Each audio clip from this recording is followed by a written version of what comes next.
हाँ जी नमस्कार, स्वागत आप सभी का मेरे इस YouTube चैनल पर। हमारा कक्षा 11 का चैप्टर नंबर 14 दोलन चल रहा था और एक वीडियो हम बना चुके हैं। आज हम उससे आगे कंटिन्यू करते हैं। देखिए, आज जो हम सबसे पहला टॉपिक पढ़ेंगे वो है सरल आवर्त गति में कण का विस्थापन समीकरण। ठीक है, तो यही आपके सरल आवर्त गति का जो है वो व्यापक समीकरण होता है। तो हम इसका व्युत्पन्न करेंगे और देखेंगे कि भाई कण जो है वो जब विस्थापित होता है तो उसका विस्थापन समीकरण क्या आता है। कण की मध्य स्थिति से दूरी कण का विस्थापन कहलाती है। ठीक है, अब इसका जो समीकरण है वो उसे व्युत्पन्न करने के लिए हम एक डायग्राम की मदद लेंगे और देखेंगे कि भाई इसका विस्थापन समीकरण किस प्रकार से ज्ञात किया जाता है। देखो, सबसे पहले अपन क्या करते हैं, एक वर्ताकार पथ खींच लेते हैं। ठीक है, तो ये मैंने एक वर्ताकार पथ लिया है इस तरह से।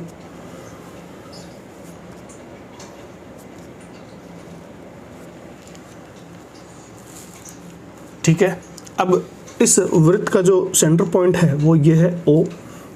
ठीक है, यहाँ से मैं इसे 4 भागों में बांट लेता हूँ। एक तो ये क्षैतिज रेखा हो जाएगी और एक ये ऊर्ध्वाधर रेखा हो जाएगी। ठीक है, इस जो क्षैतिज रेखा है उसको मैंने नाम दिया है x डैश, और ये जो ऊर्ध्वाधर रेखा है इसको नाम दिया y डैश। ठीक है, अब आपको करना क्या है, अपन मान लेते हैं कि कोई पार्टिकल है वो यहाँ पर है, x स्थिति पर है यहाँ पर, और कब है, t बराबर 0 समय पर। ठीक है, अब क्या है कि मान लो कि ये पार्टिकल जो है इस वर्ताकार पथ पर एक समान वेग से गतिशील है। ठीक है, तो अपन मान लेते हैं वो किसी क्षण यहाँ पहुँच गया। तो ये जो डिस्टेंस है इसको अपन मान लो कि ये उसकी जो स्थिति है, वो कण जो वो यहाँ आ गया और इसे हमने नाम दे दिया p। तो यहाँ से यहाँ पहुँचने में उसे समय जो लगा वो t समय लगा है। ठीक है, तो हम यहाँ लिख देते हैं t समय पर। तो एक पार्टिकल जो एक समान वर्त के पथ पर गति कर रहा है वो t समय बाद यहाँ बिंदु p पर आ जाता है। ठीक है, तो इसका मतलब उसने कुछ ना कुछ पहले यहाँ पर था, अब यहाँ आया, तो एंगल कितना बना, मान लो ये एंगल है थीटा। ठीक है, इस थीटा को हम क्या कहते हैं, थीटा जब वो यहाँ कहलाएगा कोणीय विस्थापन। क्या कहलाएगा, कोणीय विस्थापन। ठीक है, और यहाँ पर कोणीय वेग जो है, क्योंकि हम कह रहे हैं कि कण जो वो एक समान वेग से जो वो गतिशील है, तो यहाँ पर लिख देते हैं माना कण एक वर्ताकार पथ पर एक समान कोणीय वेग ओमेगा से गतिशील है। ठीक है, अब आप ये जानते हो भाई कि कोणीय वेग जो है, कोणीय वेग बराबर क्या पढ़ते हैं अपन, कोणीय वेग जो है वो होता है, कोणीय वेग बराबर होता है कोणीय विस्थापन बटे समय। जैसे हम रेखीय वेग में पढ़ते हैं वैसा ही तो पढ़ेंगे। तो यहाँ पर देखो, कोणीय वेग कितना है, ओमेगा है, कोणीय विस्थापन कितना हुआ, थीटा, समय कितना लगा, t। ठीक है, तो यहाँ हम आपको ये याद रखना, थीटा बराबर क्या लिख सकते हैं, ओमेगा गुणा t। तो ये रिजल्ट आपको याद रखना है, आगे अपन इसको काम में लेंगे। ठीक है, अब देखो, जो कण वो पहले x बिंदु पर था, t बराबर 0 समय पर एक समान कोणीय वेग से वो गतिशील है, माना t समय पर वो यहाँ पर बिंदु p पर आ गया, तो एंगल कितना हुआ, थीटा। कोणीय विस्थापन उसने कितना तय किया, थीटा। ठीक है, अब आपको ये ध्यान रखना है कि जब कोई कण इस वर्ताकार पथ पर गतिशील होता है, तो अगर हम क्या करें, इस बिंदु p से एक लंब डाल दें, किस पे, इस y डैश x पर। ठीक है, ये जो मैंने लंब डाला है इसे अपन नाम दे देते हैं Pn। ठीक है, तो बिंदु P से y डैश x पर डाला गया जो ये लंब है इसे हम बोलते हैं लंबपाद। ठीक है, Pn यहाँ पर क्या है, लंबपाद। अब अगर इस n की आप अगर गति देखोगे इस n बिंदु की, तो सपोज करो कि अगर बिंदु P x पर था तो यहाँ से हमने लंब डाला तो n कहाँ जाएगा, O पर। अब सपोज करो कि अगर बिंदु P यहाँ होगा तो n कहाँ पर आएगा, यहाँ पर।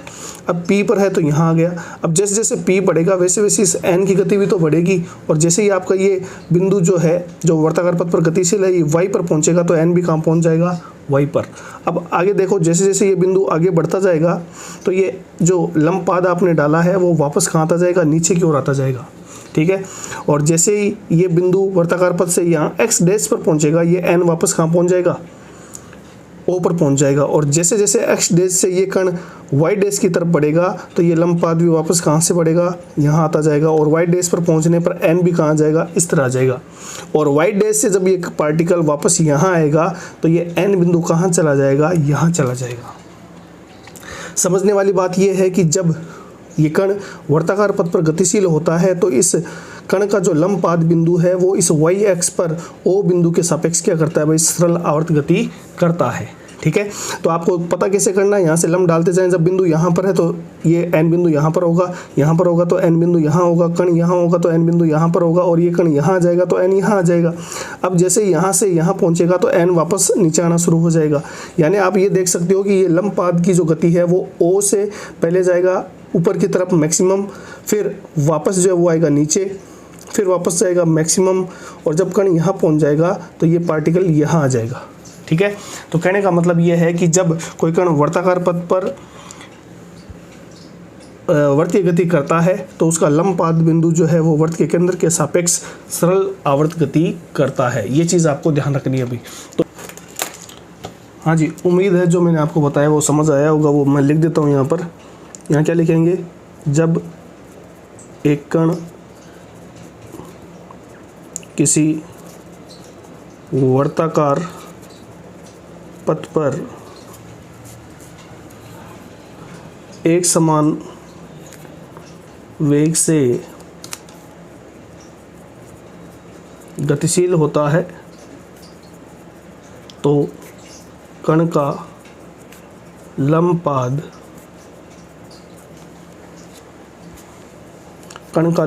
y डैश x पर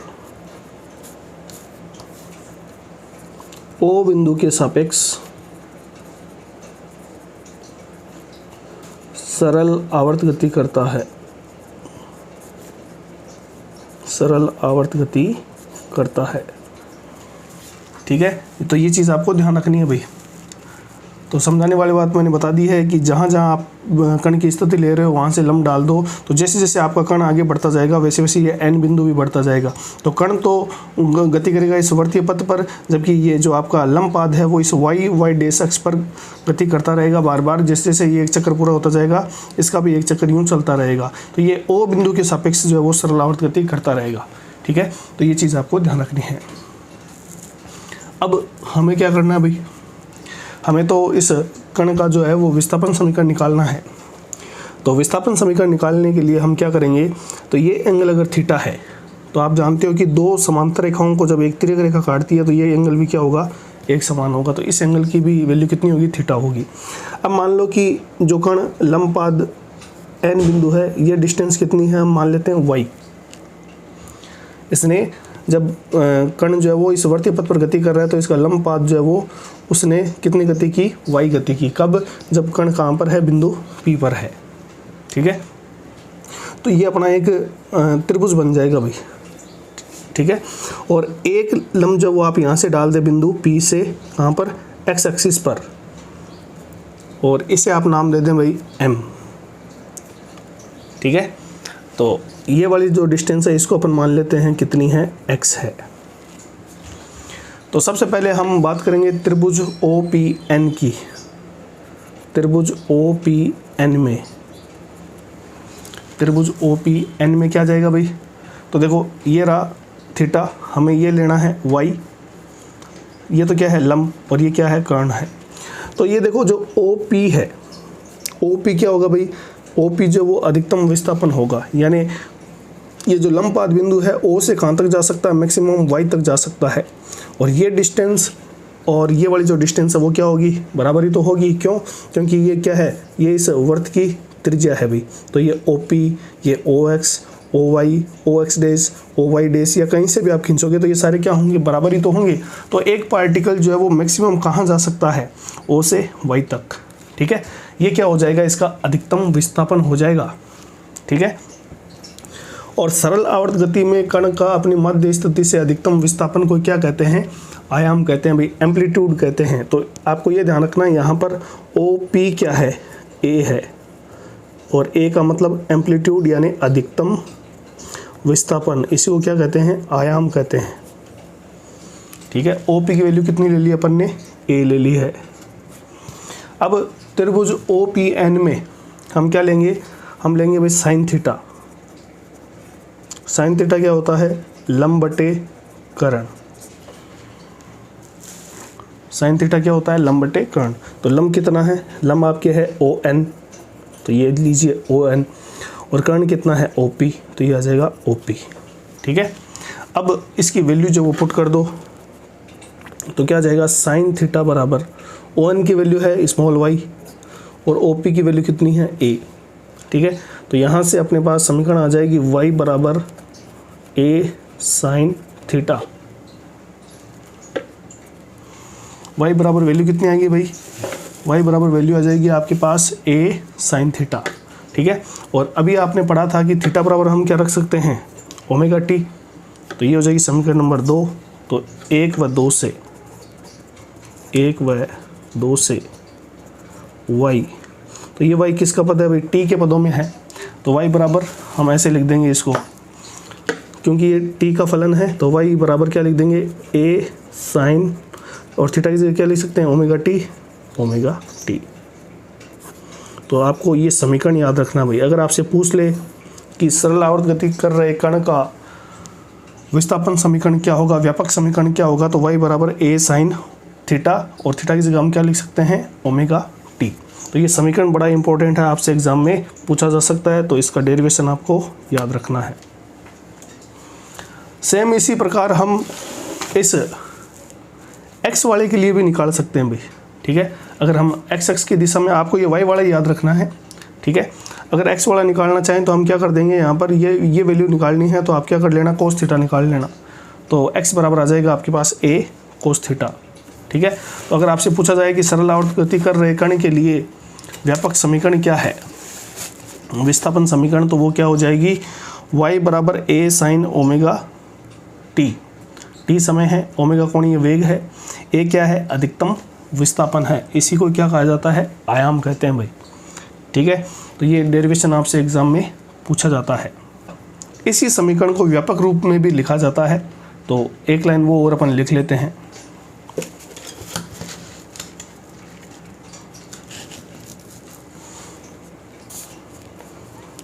हाँ भाई, तो अभी जो अपन ने डेरिवेशन किया था उसी का व्यापक समीकरण लिख देते हैं हम। कण के विस्थापन का व्यापक समीकरण, तो हमने क्या निकाला था, y बराबर a sine omega T plus phi, ये हो जाएगा इसका व्यापक समीकरण।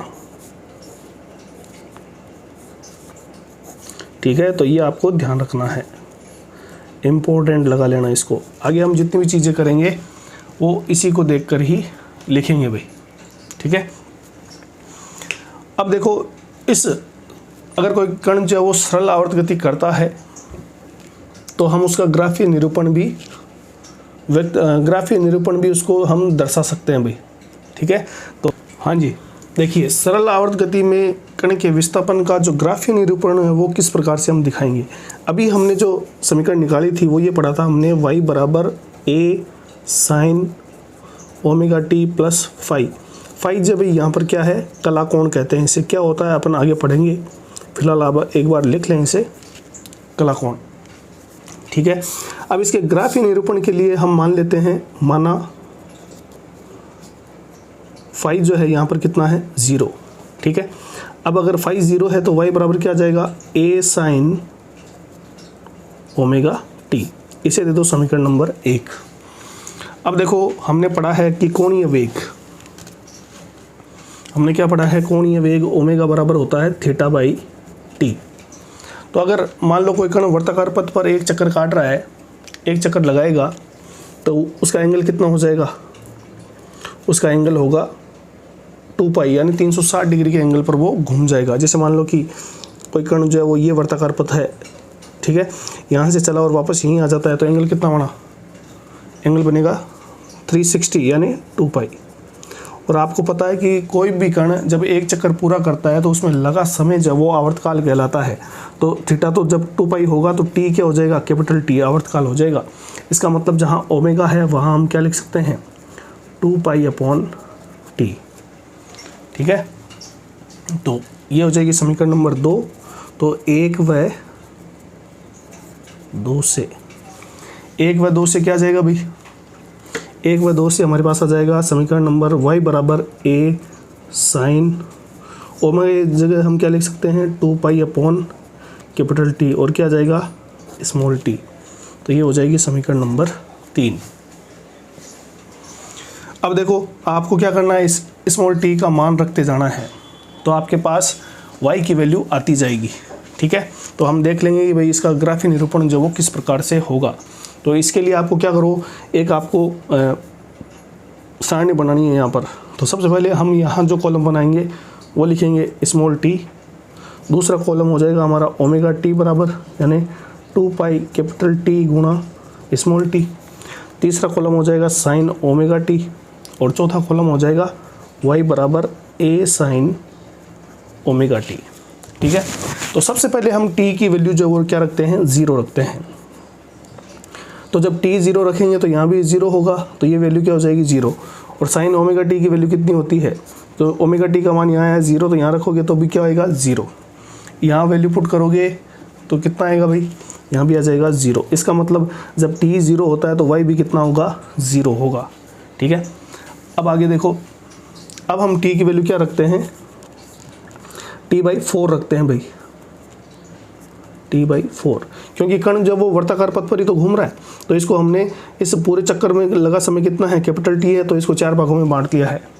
तो t/4 जब हम रखेंगे तो ओमेगा टी बाई, इस ओमेगा टी का मान कितना आएगा, तो 2 पाई अपॉन टी, और स्मॉल टी की जगह कितना रखना है, t/4, तो मान कितना आ जाएगा भाई, तो ये हो जाएगा, देखो मैं कैलकुलेट करके बता देता हूँ, एक तो 2 पाई अपॉन टी गुणा स्मॉल टी की जगह कितना रखना है, t/4, टी से टी कट गया, 2 से ये चला गया, तो आपके पास कितना आ जाएगा, आपके पास वैल्यू आएगी π/2, ठीक है। और π/2 का मान कितना होता है भाई, साइन, अब ओमेगा टी का मान यहाँ आया π/2, तो साइन ओमेगा टी का मान कितना होगा, 1 होगा। और यहाँ जब वैल्यू रखोगे साइन ओमेगा टी की मान कितना है, 1 है, तो y बराबर क्या जाएगा, a आ जाएगा, ठीक है। इस तरह से वैल्यू रखते जाओ आप, और आपके पास y की वैल्यू आती जाएगी। इसी प्रकार आपको आगे और वैल्यू रखनी है। देखो t बराबर स्मॉल टी बराबर t/4 रख लिया, अब आप रखो t/2, तो यानी इस स्मॉल टी की जगह t/2 रखोगे तो आपके पास वैल्यू कितनी आएगी, आपके पास वैल्यू आएगी पाई, ठीक है। और साइन पाई की वैल्यू जो है वो होता है भाई 0, और ये जब 0 है तो y का मान भी कितना आ जाएगा, 0, ठीक है। अगला आप रखोगे 3t/4, ठीक है, और 3t/4 रखोगे तो वैल्यू आएगी यहाँ पर 3 पाई/2, यानी स्मॉल टी की जगह वैल्यू पुट करते जाना। और साइन 3 पाई/2 ये कितना हो गया भाई, ये हो जाएगा आपके पास साइन 270 का मान, और साइन 270 का मान जो वो होता है -1। तो यहाँ पर y की वैल्यू कितनी आएगी, यहाँ साइन ओमेगा टी के मान रखोगे -1, तो यह आ जाएगा -a, ठीक है। और इसी प्रकार लास्ट में आप जब स्मॉल टी की वैल्यू t रखोगे तो यहाँ पर वैल्यू कितनी आएगी, 2 पाई यानी 360, और साइन 360 का मान जो वो कितना होता है 0, और यहाँ भी वैल्यू क्या आ जाएगी 0। इसका मतलब ये देखो कि जब कण सरल आवर्त गति करता है तो वो 0 से स्टार्ट होता है समय से और t तक जाता है, तो उसकी वैल्यू देखो किस तरह से चेंज हो रही है, 0, 0 से a, फिर वापस 0, फिर -a, और फिर 0। तो यही तो हमने कहा था कि भाई कण जो है जब इस वर्तीय पथ पर गति करता है तो वो पहले जाएगा 0 से मैक्सिमम प्लस में, तो यहाँ कितना है a है, और फिर वापस आएगा तो वापस कितना हो जाएगा 0, तो देखो 0 से पहुंचा A, ठीक है, A से वापस आ गया 0, फिर अपोजिट डायरेक्शन में जाएगा मैक्सिमम यानी -A, और फिर जब एक चक्कर पूरा हो जाएगा तो वो वापस कण कहाँ जाएगा, O पर आ जाएगा, ठीक है, तो ये हो जाएगा 0। तो ये सब वैल्यू आ गई भाई। तो इसका मतलब जैसे जैसे हम t का मान रखते जाएंगे तो हमारे पास y का मान आता जाएगा। तो इस सारणी को आप थोड़ा सा दिमाग में रख लेना, और वैल्यू रटने की आवश्यकता नहीं है, बस आपको t के मान रखने हैं। t के मान कहाँ रखो, ओमेगा t में रखो, ओमेगा t का मान कहाँ रखो, साइन ओमेगा t में, और जब साइन ओमेगा t का मान रखोगे तो y का मान आपके पास ऑटोमेटिक निकल कर आ जाएगा। ये सारणी इंपॉर्टेंट है, ये याद रखना भाई, ठीक है। अब इसका हम ग्राफीय निरूपण कर देते हैं। तो देखो इसका ग्राफीय निरूपण क्या आएगा वो देखते हैं अपन। हाँ जी, तो यहाँ पर हमें किस किस के बीच में ग्राफ आया, विस्थापन व y व समय t के मध्य ग्राफ, ठीक है। तो देखो इस तरफ तो हम लिखेंगे, तो ये तो हो जाएगी आपके y एक्सिस, ठीक है, और ये हो जाएगी x एक्सिस।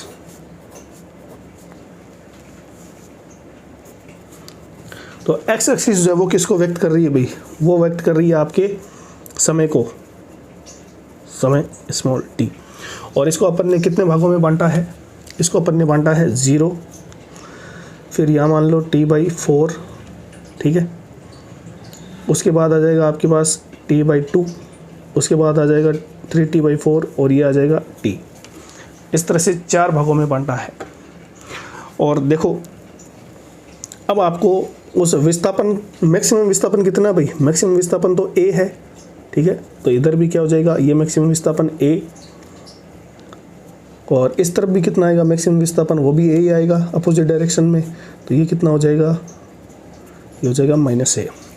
अभी अपन ने जो सारणी बनाई है तो उसमें देखो आप, जब t 0 था तो y भी कितना था भाई 0, तो यानी यहाँ से पार्टिकल की गति शुरू होगी।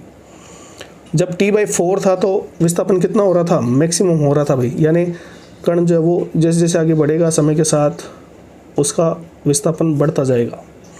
तो t/4 पर क्या हो जाएगा, मैक्सिमम हो जाएगा, और मैक्सिमम कितना है, +a है, ठीक है।